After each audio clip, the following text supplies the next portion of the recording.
इसके पहले पार्ट में हमने देखा था अराकीस ग्रह यानी कि ड्यून पर हार्कोनेन घराने का कब्जा था। उसका लीडर बैरन जो एक विलेन होता है, उस ग्रह पर पाए जाने वाले खनिज स्पाइस का खनन करके एम्परर से भी ज्यादा अमीर हो चुका था। असल में स्पाइस एक ऐसा तत्व था जो अराकीस की रेत में पाया जाता था। उसमें उन्नत जीवन शक्ति के साथ लोगों की मेंटल एबिलिटी को बढ़ाने की शक्ति और उसकी ऊर्जा से लोग एक ग्रह से दूसरे ग्रह पर ट्रेवल कर सकते थे। तो एम्परर ने कैलाडन ग्रह के लीडर ड्यूक को अराकीस ग्रह का कारभार संभालने के लिए फरमान जारी कर दिया। उसके ग्रह पर भरपूर हरियाली और पानी था, पर अराकीस पर बस रेत ही रेत। अराकीस पहुंचकर वहां की जनता ड्यूक के बेटे पॉल को मसीहा के नाम से पुकारती है। वो अपनी माँ लेडी जेसिका की तरह अपनी आवाज से किसी को भी मैनिपुलेट कर सकता था। साथ ही उसको जो विजन आते थे वो भी उसकी माँ की शक्ति के ही अंश थे। वहीं पूरा ग्रह हाथ से चले जाने के बाद बैरन सर्दोकार वंश के साथ अराकीस पर फिर से कब्जा पाने के लिए उस पर हमला कर देता है। उस हमले में ड्यूक मारा जाता है और हार्कोनेन घराना जेसिका और पॉल को बंधक बनाकर अपने ग्रह ले जाने लगता है। तो वो दोनों अपनी आवाज से सैनिकों को मैनिपुलेट करके उन्हें आपस में ही मरवा देते हैं और उनकी कैद से बचकर भाग जाते हैं। फिर उन दोनों की मुलाकात अराकीस ग्रह की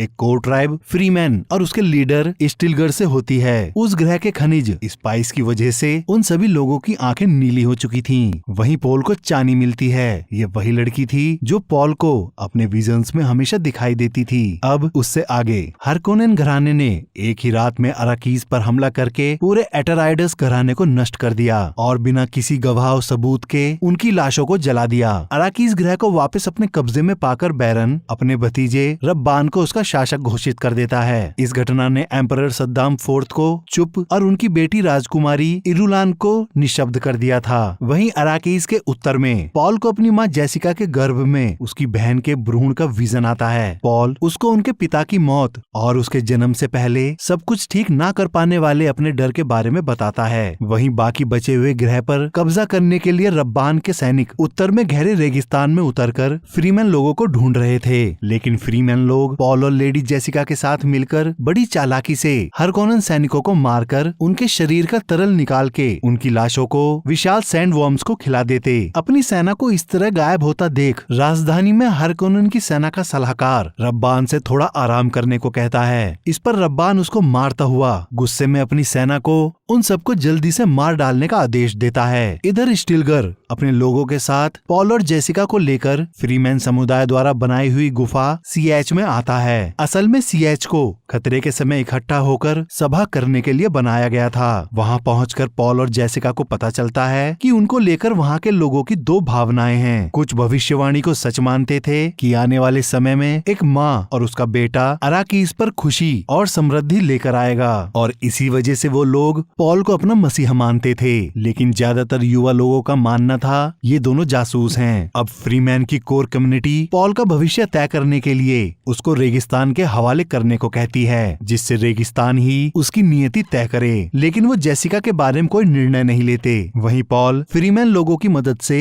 एम्परर तक पहुंचना चाहता था। उसे अपने पिता का बदला लेना था। तभी स्टिलगर जेसिका को अकेले में बुलाकर उसकी गुफा में भरा हुआ पानी दिखाता हुआ कहता है, हमारे पास पानी की कमी नहीं है। इतना पानी हमारे पास हजारों जगहों पर है और हमारा मसीहा इससे यहाँ हरा भरा स्वर्ग वापस लाएगा। साथ ही वो एक बात और बताता है, गुफा की हमारी पूज्य माँ मर रही है, इसीलिए वो जेसिका को उसकी जगह लेने को कहता है, क्योंकि वो एक बैन गैसेरेट है जिसके पास गुप्त मानसिक शक्तियाँ होती हैं और वो भविष्यवाणी को आसानी से समझ सकती है। तो जेसिका इस प्रस्ताव को स्वीकार कर इस बात की जानकारी पॉल को देते हुए उससे कहती है, इस अनुष्ठान में मुझको अब तक की पिछली सारी पूज्य माताओं का दुख और दर्द दिया जाएगा जिसको मुझे सहन करना होगा। फिर जेसिका के पूज्य माँ बनने का अनुष्ठान शुरू होता है। उसको उनकी पूज्य माँ के सामने लाया जाता है और जबरदस्ती एक लिक्विड दिया जाता है जिसको वो लोग जीवन का जल कहते हैं। असल में वो एक घातक जहर है जिसको मसीहा को छोड़कर कोई पुरुष पी ले तो उसकी तुरंत मौत हो जाएगी। वहीं गुफा के बाहर पॉल को पता चलता है कि चानी और उसके साथियों का मानना है कि पॉल के मसीहा होने वाली बात भारत सिर्फ दक्षिण के लोगों की मान्यताओं के सिवा कुछ नहीं है। तो पॉल चानी से स्टिलगर का उस पर विश्वास करने का कारण पूछता है। तो चानी बताती है वो इसलिए है क्योंकि वो खुद दक्षिण से है। इधर गुफा में जेसिका जीवन का जल पीते ही दर्द से तड़पने लगती है, लेकिन तभी उनकी पूज्य माँ को पता चलता है जेसिका गर्भवती है और जीवन के जल ने उसके पेट में पल रही बच्ची का दिमाग समय से पहले ही जागृत कर दिया और सिर्फ पॉल जानता था कि उसकी माँ गर्भवती है। जेसिका के जहर पीने के बाद भी जिंदा बचे रहने का कारण स्टिलगर और उसके साथियों को पूरी तरह से यकीन हो जाता है ये चमत्कार है और भविष्यवाणी बिल्कुल सही थी। लेकिन चानी और उसके साथी अभी भी भविष्यवाणी को मानने के लिए तैयार नहीं थे, इसीलिए वो आपस में बहस करने लगते हैं। तभी पॉल उनको रोकता हुआ बताता है ये कोई चमत्कार नहीं बल्कि उसकी माँ को जहर सहन करने के लिए शुरू से ही प्रशिक्षित किया गया था और मैं कोई मसीहा नहीं हूँ। मैं यहाँ तुमको लीड करने नहीं बल्कि तुम लोगों के तौर तरीके सीखने आया हूँ। मुझे तुम्हारे साथ लड़ने दो। ये बात सुनकर चानी शांत हो जाती है, लेकिन स्टिलगर और उसके लोगों को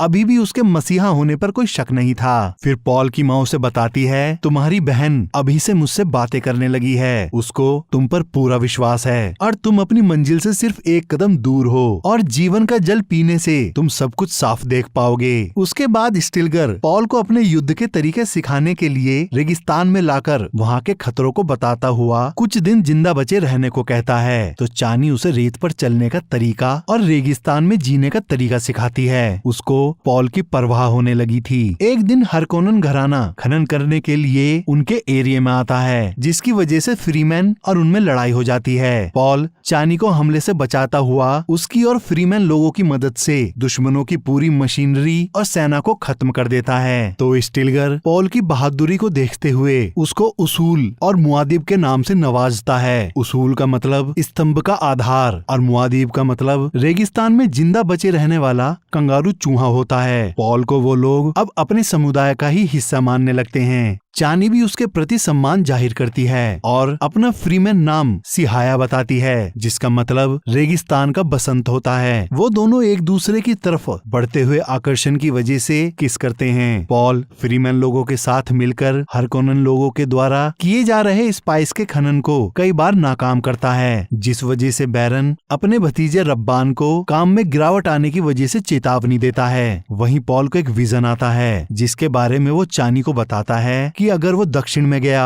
तो वो किसी के बताए रास्ते का अनुसरण करेगा, जिसकी वजह से एक भयानक युद्ध शुरू होगा, जिसकी वजह से करोड़ों लोग भूख से ही मर जाएंगे। उसके बाद पॉल जिस सैंड वॉर्म को बुलाकर उसकी सवारी करता है वो अब तक का सबसे विशाल सैंडवॉर्म था। उसको देखकर भविष्यवाणी की एक और बात सच साबित होती है। जेसिका इस बात को सब जगह फैलाने को कहती है, जिससे हर एक फ्रीमैन पॉल से जुड़ जाए और वो दक्षिण की तरफ जा सके, जहां पहले से ही लोग भविष्यवाणी को सच मानते हैं। फिर फ्रीमैन अपनी पूज्य माँ जेसिका को दक्षिण ले जाने की तैयारी करते हैं, लेकिन पॉल उनके साथ जाने से मना कर देता है। उसको डर था उसके वहाँ पहुँचते ही युद्ध शुरू हो जाएगा। जाने से पहले उनके गर्भ में पल रही पॉल की बहन पॉल को सलाह देती है कि उसको किसी के प्यार में नहीं पड़ना चाहिए, बल्कि राजनीतिक गठबंधन के लिए खुद को बचा कर रखना चाहिए। तभी पॉल को उस महिला का चेहरा दिखता है, जिसका दक्षिण में युद्ध के समय वो अनुसरण करने वाला था। वो उसकी माँ जेसिका ही थी। पॉल यहीं उत्तर में अपनी लड़ाई जारी रखते हुए हरकोनन के स्पाइस के गोदाम को उड़ा देता है, तो रब्बान उनके ठिकाने पर हमला कर देता है, लेकिन उस लड़ाई में वो बड़ी मुश्किल से अपनी जान बचाकर भाग जाता है। वहीं दूसरी तरफ एम्परर और उसकी बेटी का मानना था एटोराइटिस घराने के साथ पॉल भी मारा जा चुका है, लेकिन मदर मोहियम राजकुमारी को बताती है अगर पॉल जिंदा है तो वो सच्चाई जानता है। ये एम्परर की ही चाल थी जिसमें उसका घराना मिटा दिया गया था, और अगर वो इस बात को बाकी घरानों के सामने लाएगा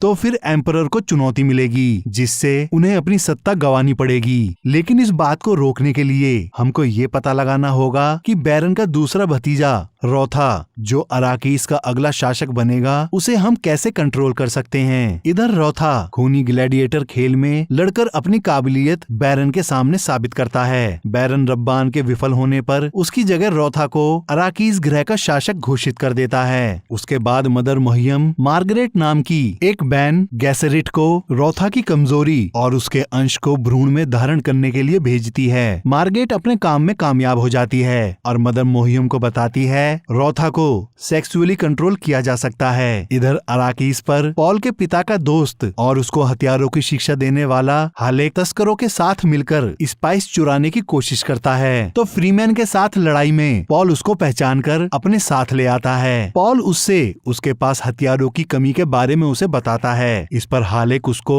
और फ्रीमैन लोगों को उस जगह लेकर जाता है जहाँ पॉल के पिता ने परमाणु हथियारों को छुपा रखा था और वो जो पूरे ग्रह को ही नष्ट करने के लिए काफी थे। वहीं जेसिका पूज्य माँ के रूप में दक्षिण में मसीहा के आगमन का प्रचार प्रसार कर रही थी और पॉल ने उत्तर में स्पाइस के खनन को लगभग रोक ही दिया था। इस बात की खबर राजकुमारी को भी थी। वो जान चुकी थी ये दोनों बातें युद्ध की तरफ इशारा कर रही हैं। इधर जेसिका के सामने जीवन का जल एक छोटे सैंड वॉर्म को पानी में डुबाकर उसको मारने के बाद उसी के अंदर से निकालकर उसको दिया जाता है। तो जेसिका कहती है बहुत ही जल्दी एक आदमी यहाँ आएगा, ये उसको देने के लिए बचा के रखो। इधर रोथा सीएच पर हमला करके उसे नष्ट कर देता है। तभी दक्षिण की वार काउंसिल सभी लीडरों को मीटिंग के लिए बुलाती है। तो स्टिलगर घायल होने की वजह से पॉल को उसकी जगह दक्षिण जाने को कहता है, लेकिन जो युद्ध के विजन पॉल ने देखे थे वो उस तबाही के डर से जाने से मना करता है। साथ ही वो जानता था वहाँ चानी की मौत निश्चित है। फिर रेगिस्तान की आत्माएं पॉल को जीवन का जल पीने के लिए कहती हैं, क्योंकि उसी की शक्ति से वो भविष्य को साफ देख पाएगा।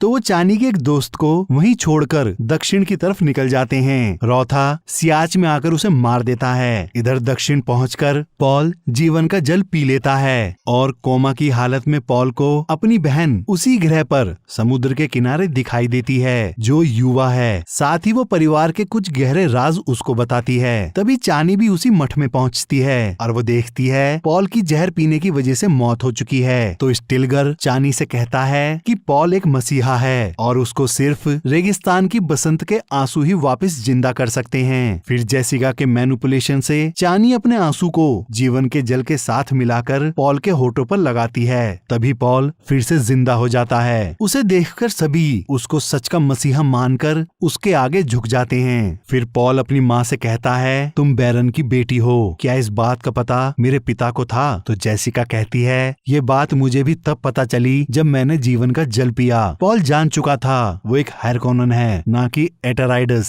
फिर पॉल पूरे फ्रीमैन समुदाय और अपनी माँ के सामने आता है। तो उसको स्टिलगर को मारकर उसकी जगह लेने को कहा जाता है। पॉल उनकी इस परंपरा को रद्द करते हुए उन सभी के अतीत के बारे में बताकर अपने आप को मसीहा घोषित कर देता है और सबको स्वर्ग ले जाने वाली बात कहता है, जिसका चानी को छोड़कर सब समर्थन करते हैं। वो अपने पिता की अंगूठी के सिग्नेचर की मोहर लगाकर एम्परर को चुनौती भेजता है। वहीं राजकुमारी को पता चलता है कि एटराइडस घराने को नष्ट करने का सुझाव मदर मोहियम का था, क्योंकि वो जान चुकी थी आने वाले समय में एम्परर अपनी गद्दी से हटा दिए जाएंगे और फिर एटराइडस का राज्य कायम हो जाएगा। लेकिन एम्परर का घराना गद्दी पर बना रहे, इसीलिए राजकुमारी को गद्दी पर बैठने वाले के साथ शादी करनी होगी। ये मदर मोहियम का प्लान था। फिर एम्परर चुनौती के चलते राजकुमारी और मदर मोहियम के साथ अराकिस आता है। वहीं पॉल और उसके लोग युद्ध की रणनीति बनाते हैं। एम्परर बैरन से पूछता है उसको चुनौती किसने दी, तो वो एम्परर को कुछ भी नहीं बता पाता। इस पर एम्परर कहता है ड्यूक जिंदा है और तुमने उसका पता तक नहीं लगाया। फिर वो बैरन की सप्लाई सपोर्ट सिस्टम को तोड़वा देता है। तभी एक रेत का विशाल तूफान उमड़ पड़ता है, लेकिन पहाड़ियां उसको रोक देती हैं। तो पॉल पहाड़ी पर परमाणु हमला करके रेत के तूफान को युद्ध क्षेत्र में आने का रास्ता दे देता है और खुद लोगों के साथ सैंडवर्म्स पर बैठकर दूसरी दिशा से बैरन और बाकी उसके मददगारों की सेना पर हमला कर देता है। फिर तीसरी दिशा से पॉल के पैदल सैनिक हमला कर देते हैं। उसके बाद पॉल बैरन के सिंहासन वाले कक्ष में आकर सबके सामने बैरन को ग्रैंडफादर बोलकर उसकी हत्या कर बाकी सभी को बंदी बना लेता है और अपने लोगों से सभी कैदियों को रेजिडेंसी में लेकर आने को कहता है। और पॉल के कहने पर हालेक अपने लोगों के साथ बैरन की सारी सेना को खत्म कर रब्बान को भी मार देता है। फिर फ्रीमैन दुश्मनों की सारी लाशें वैसे ही जलाते हैं जैसे उन्होंने एटराइडस की जलाई थी। इधर रेजिडेंसी में सभी कैदियों और एम्परर को लाया जाता है। वहीं पॉल चानी से कहता है जब तक मैं जिंदा हूँ तब तक मैं सिर्फ तुमसे ही प्यार करता रहूंगा।